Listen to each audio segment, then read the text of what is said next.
어제가 우리가 다니엘 이제 작전기도 21일 끝나는 날이었습니다. 그런데 어제 한 사람이 찾아왔습니다. 찾아와서 이제 배가 아프다고. 그래서 아랫배가 아파서 아버지 약을 먹어도 소용이 없다고. 그래서 방황하다가 이제 목사님 기도를 좀 받고 싶다. 그분은 전에 우리 교회에 한번 왔었던 분이었습니다.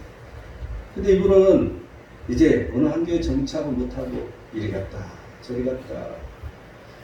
근데 그분의 이 사정은 이제 아마 내가 보기에는 사업이 실패를 해서 그래서 가족들도 다 해체되고 그리고 이제 혼자 남아서 이제 자기가 어느 기간만 지나면 다시 가족을 찾을 것이라 처음 나를 찾아왔을 때 그런 말을 했던 분이었습니다. 그런데 다시 이렇게 찾아와서 기도해 달라고. 그래서 기도를 내가 해주는데 머리가 너무 많이 심하게 움직이는 거야. 눈을 감고 이렇게 기도해 주는데 이 사람은 이렇게 머리를 이렇게 심하게 움직이지. 보통 이렇게 기도를 해주다 보면 눈물을 흘릴 때가 많이 있습니다. 근데 눈물을 흘릴 때는 내가 느끼는 거거든요. 근데 이 사람은 머리가 너무 많이 흔들리니까 도대체 뭘 하고 있을까 내가 기도해 주는데 이런 생각이 들었습니다. 그래서 이제 한참 기도를 끝나고 눈을 떴더니 수건을 들고 눈물을 닦니라. 그래서 눈물이 많이 나오는지 그냥 닦아도 안 닦아지다가 머리가 흔들리면서 그렇게 눈물을 닦고 있었습니다. 그러면서 하는 얘기가 자기는 이 교회를 잊을 수 없다는 것이죠. 왜 잊을 수가 없습니까? 그랬더니 자기가 참 여기 이사 와서 땅바닥에서 주운 전도지를 봤던 게 이 교회였다는 거야. 그래서 그 전도지를 들고 이 교회를 참 찾아와서 자기는 참 마음에 이 교회가 있대. 그럼 이 교회 나오시라고. 그랬더니 아직은 나올 수가 없대. 왜 나올 수가 없냐고 그랬더니 이게 없게. 이게 없는 거하고 뭔 상관이냐고. 그래서 나는 이 교회는 이것을 갖고 나오고 싶다는 거야. 그래서 이게 생길 때 또 옵니다, 제가. 그러면서 가더라고. 어떻게 생각하면 참 믿는 사람이지만 환란이 있는 사람이라고 말할 수 있는 거죠. 우리가 인생 살아가면서 항상 우리에게는 환란이 있을 때가 많이 있다는 것을 우리는 생각할 수가 있습니다. 요즘 이제 신종 코로나19 바이러스로 온통 사회가 뒤집혀 있는 시끄러운 때입니다. 또한 이게 세계적 추세가 되다 보니까 그러려니 또 이렇게 이 긴장을 풀어버리는 이런 때가 많이 있습니다.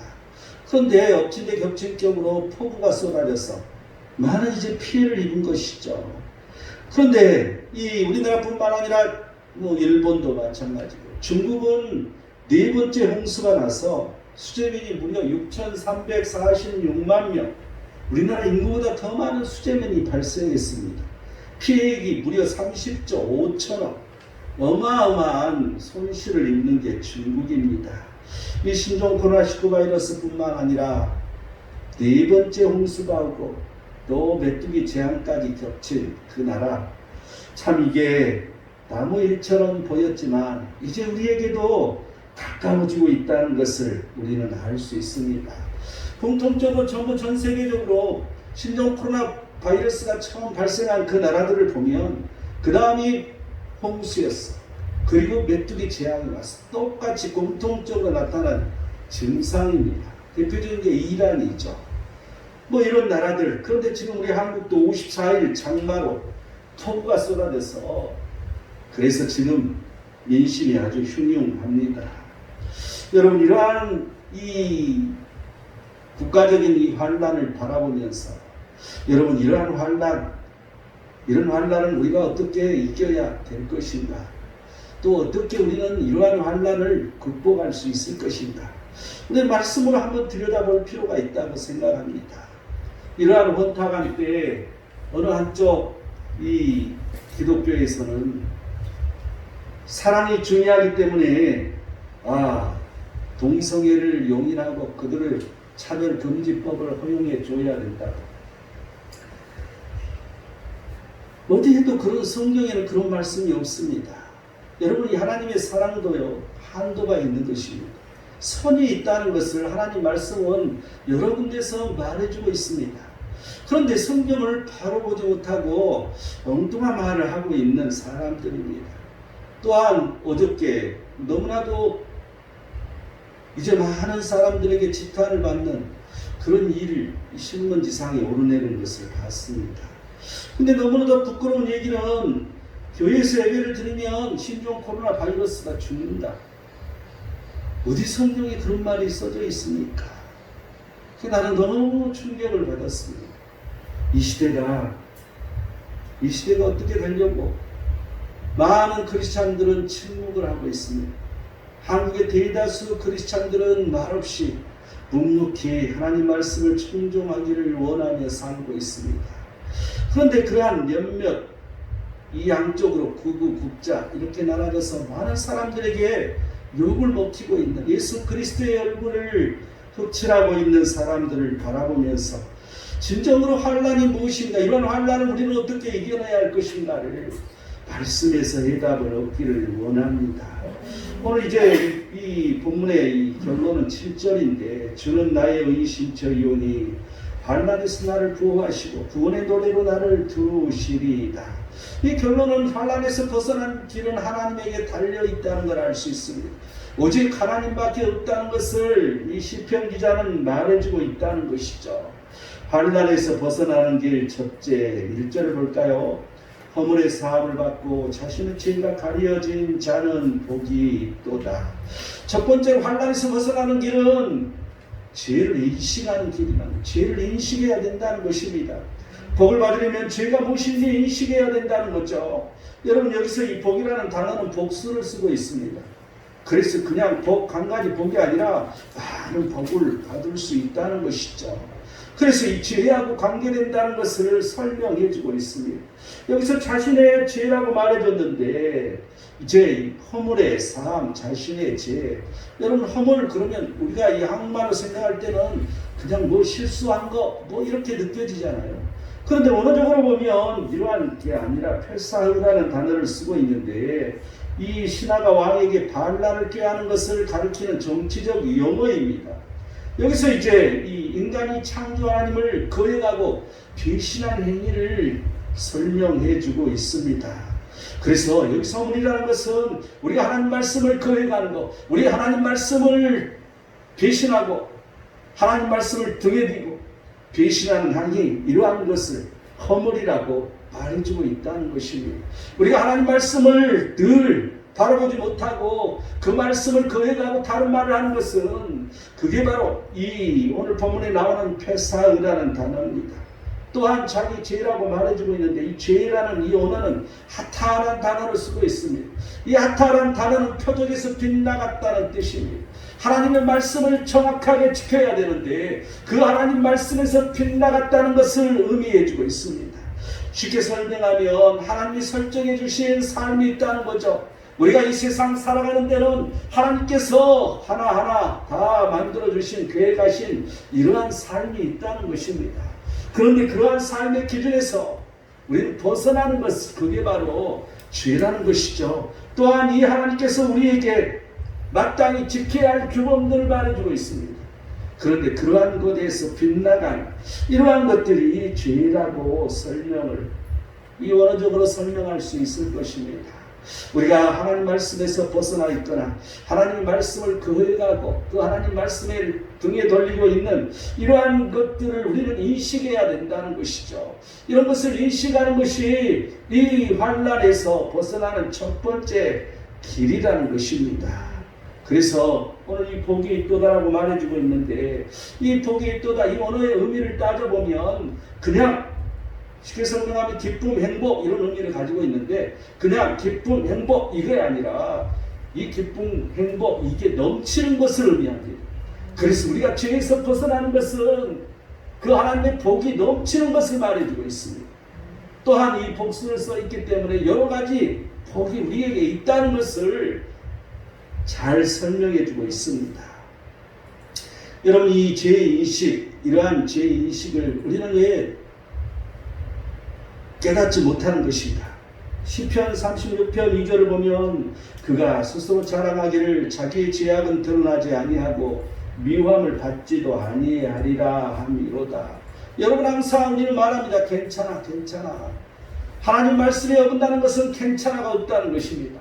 항상 하나님 말씀을 우리는 지키고 살아야 되는데 조금이라도 어긋났는데도 불구하고 괜찮아 괜찮아 이렇게 말하고 있는 것이죠. 우리는 하나님의 백성이니까 괜찮아. 우리는 예수 그리스도 그 이름으로 우리는 구원받았으니까 어떠한 짓을 해도 괜찮아. 이게 아니라는 것입니다. 우리는 이러한 이 죄인식에 대한 문제점이 있다는 것을 우리는 생각해 봐야 할 것입니다. 우리가 하나님을 거역한 일이 없는지, 하나님을 배신한 행위가 없었는지, 우리는 다 없다고 말합니다. 그런데 하나님 말씀으로 보면 이런 일이 많이 있다는 사실입니다. 이 하나님께서 설정하시는 이러한 삶의 기준에서 벗어났다면, 또한 이 인간이 지켜야 할 마땅한 규범을 하나님 말씀을 통해서 말해주고 있는데 그 말씀에서 벗어나고 있다면 우리는 그게 바로 죄라는 것을 인식해야 된다는 것입니다. 그런데 그러한 것을 인식하지 못한다는 게 문제점이라는 것이죠. 2절에 보면 마음에 간사함이 없고 하나님께 정죄를 당하지 아니하는 자는 복이 있도다. 이 죄를 인식하는데 하나님께서 정죄를 하는 이걸 인식해야 되는데 인식하지 못한다는 거죠. 그런데 그게 뭐라고? 마음의 간사함. 뭐라고? 하나님 앞에 정죄를 당하는 것. 이 간사가 없다는 것은 이 마음속에 속임수나 교활한 것, 배반함이 없다는 것을 말합니다. 그래서 우리는 항상 우리 마음속에서 하나님 말씀이 시작돼야 되는데 우리 마음속에서 하나님 말씀이 벗어나면 바로 우리 마음속에 죄가 시작됐다는 것이죠. 또한 뿐만 아니라 우리 마음속에서 죄를 용서받는 것도 시작된다는 것입니다. 우리 마음속에서 말씀은 시작되는 거기 때문에 우리 마음속에 항상 하나님 말씀이 느껴져야 됩니다. 깨달아져야 됩니다. 그걸 흡수하고 우리는 지킬 수 있도록 내게 행동할 수 있도록 내게 명령을 내리는 것이죠. 여러분 그래서 우리 마음속에 이 속임수나 교활한 것, 배반함이 없어야 된다는 것. 그런데 그러한 게 있는 것은 바로 죄에 대한 거기에 대한 인식을 해야 된다는 것이죠. 여러분 이 정죄의 의미는 이 잘못되거나 왜곡된 행위 또한 그로 인해서 받은 징계 이런 것을 말하는데 여기 지금 이 본문에서 이 정죄의 의미는 그러한 왜곡된 행위에 대한 징계 또는 징계를 내리기 위한 죄의 선언. 여러분 하나님께서는 징계를 내리시거나 또한 징계를 내리기 위해서 선언을 하고 계신다는 거죠. 그런데 그것을 인식하지 못하면 문제가 있다는 것입니다. 내게 그러한 게 지금 코앞에 있는데도 불구하고 인식하지 못하면 너무나도 힘든 일이 온다는 것이죠. 여러분 그러한 의미를 잘 우리는 살펴야 할 것입니다.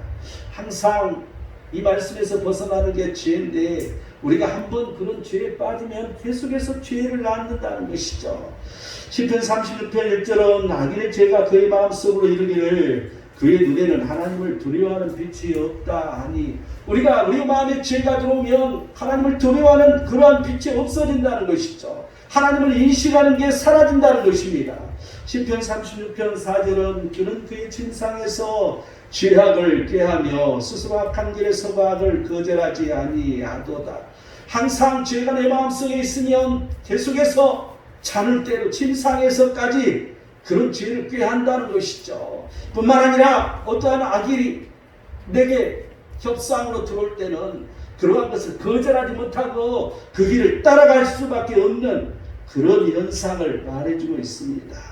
우리는 항상 우리 자신 스스로 우리는 죄에서 돌이킬 수 있고 죄를 인식함으로 말미암아 우리가 서 있는 자리가 어떤 곳이라는 것을 먼저 깨달아야 할 것입니다. 환난에서 벗어나는 길 두 번째 3절을 볼까요? 그의 입에서 나오는 말은 죄악과 속임이라 그는 지혜와 선행을 그쳤도다. 두 번째는 죄를 해결해야 된다는 것입니다. 이러한 죄 자체를 우리가 인식했으면 그런 걸 해결할 수 있어야 된다는 것이죠. 그런데 이러한 회개하지 않고 죄를 잡아가지 않는 사람에게 나타나는 증상이 성경은 여러 가지로 말해주고 있습니다. 첫 번째는 시편 32편 오늘 본문 3절 4절처럼 고통을 당해서 수척해지는 거죠. 쉽게 얘기하면 육체적인 병까지 온다는 것입니다. 또한 시편 66편 18절 보면 기도가 응답되지 않는다고 말해주고 있습니다. 또한 잠언 28장 13절을 보면 형통치 못하다고 설명을 해주고 있습니다. 죄를 숨기고 있으면 형통하지 못하다는 거죠. 여러분, 내가 내 마음속에 죄가 들어있는데도, 내 행동에 죄가 들어있는데도 내 마음이 그걸 숨기고 있으니 형통하지 못하다는 것입니다. 또한 아모스 3장 2절은 내가 너희 모든 죄악을 너희에게 부응하리라고 말해주고 있습니다. 이런 죄가 있을 때 하나님은 부응을 하신다는 것이죠. 하나님의 부응을 받을 수밖에 없는 게 죄라는 것입니다. 또한 요한복음 8장 34절은 죄를 범하는 자마다 죄의 종이라고 말해주고 있습니다. 여러분, 한번 죄를 지면 계속 죄가 죄를 낳는다는 거죠. 이 죄의 종이 될 수밖에 없다는 것입니다. 또한 히브리서 3장 13절은 너희 중에 누구든지 죄의 유혹으로 완고하게 되지 않도록 하라고 말합니다. 항상 우리의 마음이 더 완고해지고 고집이 세지는 거죠. 자기가 그 죄 속에 있음에도 불구하고 이제 목이 곧아지는 사람이 된다는 것입니다. 또한 요한일서 1장 6절에서 10절까지를 보면 이 죄가 내 마음속에 계속해서 머금고 있으면 하나님과의 교제가 끊어진다고 말해주고 있습니다.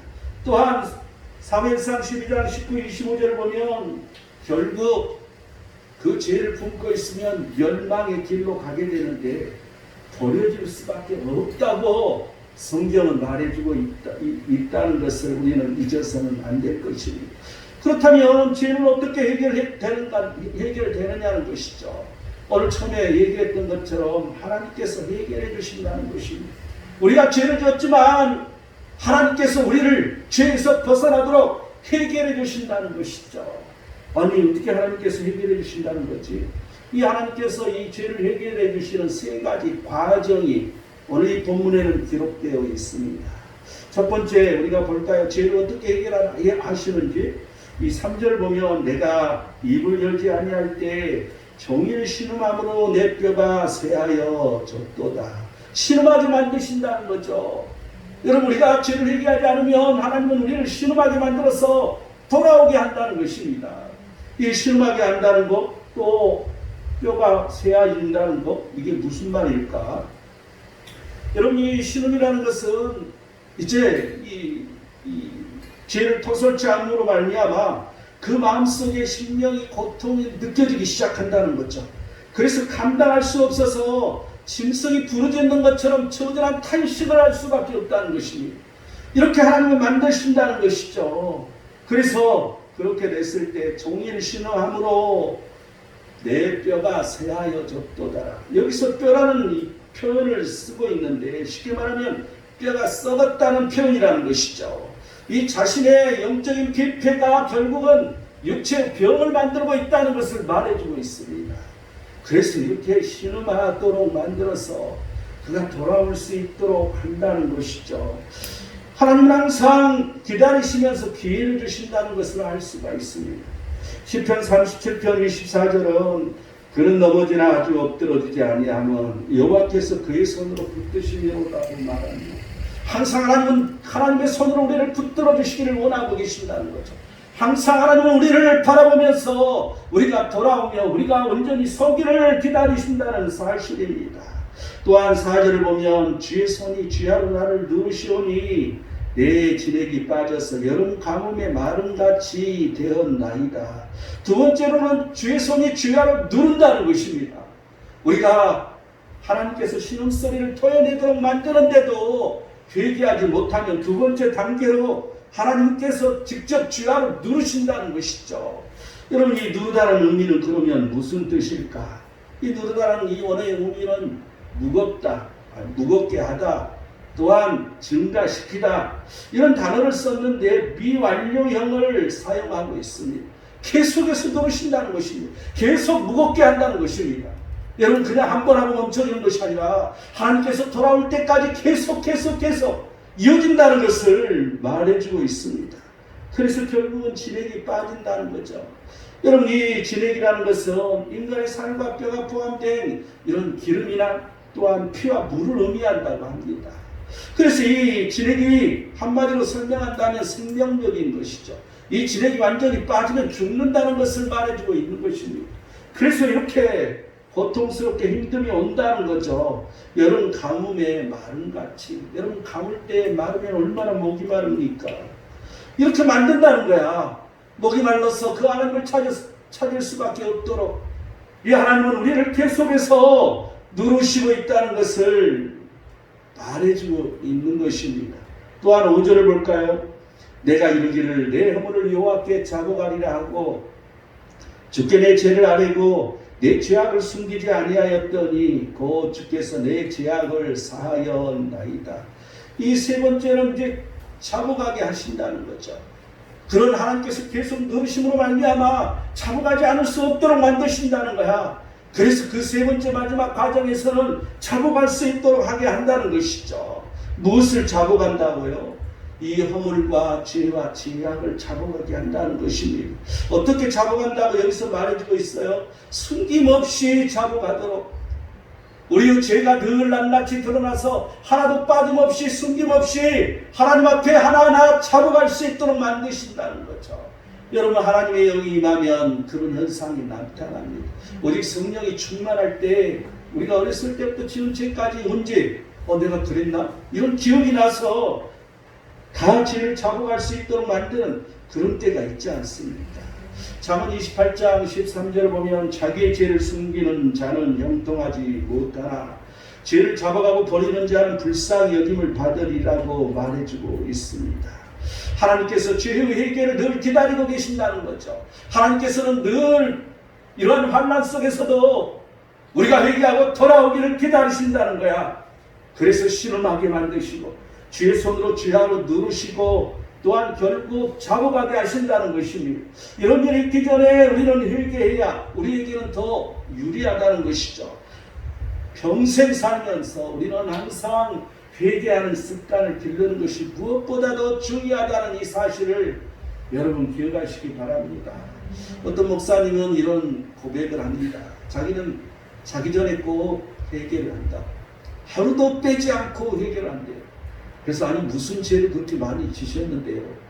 그게 아니고 오늘 내가 자다가 죽을 수도 있지 않느냐. 오늘 자다가 죽으면 내가 회개 못하고 하나님 앞에 서는 게 아니겠습니까? 그렇기 때문에 내가 회개할 일이 뭐 있는지를 다 하나하나 다 찾아내서 회개를 하고 잔다는 거예요. 매일 밤마다. 그리고 그 다음날 아침을 만든다는 것이죠. 여러분 참 의미가 있는 말입니다. 그냥 우리가 들었을 때는 그런가 할지 모르지만 정말 의미 있는 말이라는 생각이 말씀이라는 생각이 듭니다. 환난에서 벗어나는 길 마지막 세 번째 6절을 볼까요? 이로 말미암아 모든 경건한 자는 주를 만날 기회를 얻어서 주께 기도할지라 진실로 홍수가 범람할지라도 그에게 미치지 못하리라. 이 마지막 환난에서 벗어나는 길은 세 번째 그 하나님께 기도하는 거라는 거죠. 기도해야 된다는 것을 말해주고 있습니다. 시편 37편 40절을 보면 구원하시는 그를 의지한 까닭이라. 우리가 하나님을 의지해서 기도를 해야 된다는 걸 말해주고 있습니다. 시편 42편 11절은 내 영혼아 내가 어찌하여 낙심하여 어찌하여 내 속에서 불안해하는가. 너는 하나님께 소망을 두라. 나는 그가 나타나 도우심으로 말미암아 내 하나님을 여전히 찬송하리로다라고 말해주고 있습니다. 우리가 불안해야 할 이유가 없다는 것입니다. 우리가 하나님 앞에 소망을 두면 낙심할 필요가 없다는 것입니다. 그렇다면 어떻게 기도를 해야 하는 것인가? 어떻게 기도를 해야 되냐는 것이죠. 시편 37편 39절을 보면 의인들의 구원은 여호와로부터 오나니 그는 환난 때 그들의 요새이십니다. 의인의 구원 이게 되어야 된다는 것이죠. 오늘 이 6절처럼 경건한 자 우리가 경건한 자로 바꿔줘야 된다는 것입니다. 기도하기 전에 경건한 자로 바꿔져서 기도해야 된다는 것을 말해주고 있습니다. 여러분 우리는 항상 회개하고 오늘도 우리가 회개하고 예배를 드리지 않습니까? 우리가 그 하나님의 경건한 자로 서기 위해서 그 경건한 자를 하나님 앞에 예배하기 위해서 우리가 기도도 마찬가지라는 것입니다. 항상 경건한 자로 하나님 앞에 나와 기도해야 된다는 것을 말해주고 있습니다. 또한 주를 만날 기회를 얻어서 기도하라고 지금 말해주고 있지 않습니까? 아니 하나님을 만날 기회 그냥 어디서든지 하나님을 만나는 거 아닌 것인가 이런 생각이 들기도 합니다. 시편 84편 4절은 주의 집에 사는 자들은 복이 있나니 그들이 주를 찬송하리로다. 항상 하나님의 집에 있을 때 우리는 기도해야 된다는 것이죠. 그러할 때 복이 있는 것이고 그러할 때 하나님을 만날 수 있기 때문에 우리가 예배드려서 병이 고쳐지는 것이 아니고 예배드림으로 말미암아 하나님을 만나는 역사가 일어난다는 것입니다. 그럴 때 하나님을 만났을 때 우리는 기도해요. 여러분 그러할 때 이 기도가 응답될 수 있다는 것이죠. 시편 42편 11절은 하나님이여 사슴이 시냇물을 찾기에 갈급함같이 내 영혼이 주를 찾기에 갈급하나이다라고 말해주고 있습니다. 항상 우리의 영혼이 주를 찾기에 갈급할 때 그때가 하나님을 만날 때라는 것입니다. 나도 모르는 사이에 하나님을 찾고 싶을 때, 나도 모르는 사이에 예배드리고 싶을 때, 나도 모르는 사이에 하나님 말씀을 읽고 싶을 때, 나도 모르는 사이에 하나님을 찬양하고 싶을 때가 있다는 거죠. 그때가 바로 주를 만날 때라는 것입니다. 그때 하나님께서 우리를 만나주신다는 것이죠. 그때 하나님께서 우리를 기다리시고 우리 등 뒤에서 바라보시고 우리가 기도할 때 그 하나님께서 우리의 기도를 들으신다는 사실입니다. 여러분 이러한 주를 만날 기회를 얻어서 우리는 기도할 때 환난이 물러간다는 이 사실을 우리는 기억해야 할 것입니다. 그 기도의 결과는 뭐라고 말해주고 있습니까? 홍수가 범람에도 미치지 못하다. 여러분 홍수가 나면 다 물속에 들어가서 죽지 않습니까? 이번에 보니까 소들은 살았더라고. 그죠? 소는 둥둥 뜨나봐 이렇게. 그래서 무슨 이 전라남도 구례에서 이 소가 떠내려갔는데 저 남해안 무인도에서 발견됐대. 또 어디 광양에서도 발견됐다고 그러고 남원에서 떠내려갔는데 전라남도 광양에서 발견됐대서 참 재밌는 일이죠. 그런데 하여튼 이 홍수가 범람할 때는 모두 집이고 뭐고 아주 많은 피해를 입게 됩니다. 그런데 범람에도 미치지 못한다고 말해주고 있습니다. 결론을 맺겠습니다. 7절 주는 나의 은신처이오니 환난에서 나를 보호하시고 구원의 노래로 나를 두르시리이다. 첫 번째는 주는 나의 은신처시라는 것을 믿어야 된다는 것입니다. 두 번째는 환난에서 나를 항상 보호해 주시는 하나님을 우리는 믿어야 된다는 것입니다. 세 번째는 구원의 노래로 나를 두르시는 그 하나님, 항상 하나님의 구원이 나를 두르신다는 것이죠. 여러분 이러한 믿음으로 우리는 어떠한 환난이 있다 할지라도 승리하는 우리 모든 자들이 되시기를 축원드립니다. 기도하겠습니다. 하나님은 영광이시오. 하나님은 말씀이셔서 오늘도 말씀 따라 우리에게 들려주시니 우리가 그 말씀 따라 늘 말씀을 새겨 지켜 행함으로 말미암아 하나님의 복이 임하게 하여 주시고 하나님의 마음복이 충만할 수 있도록 우리 모든 심령들을 지켜주시고 우리 모든 심령들을 축복하시옵소서. 오 할렐루야. 거룩하신 예수 그리스도의 이름으로 기도드립니다. 아멘.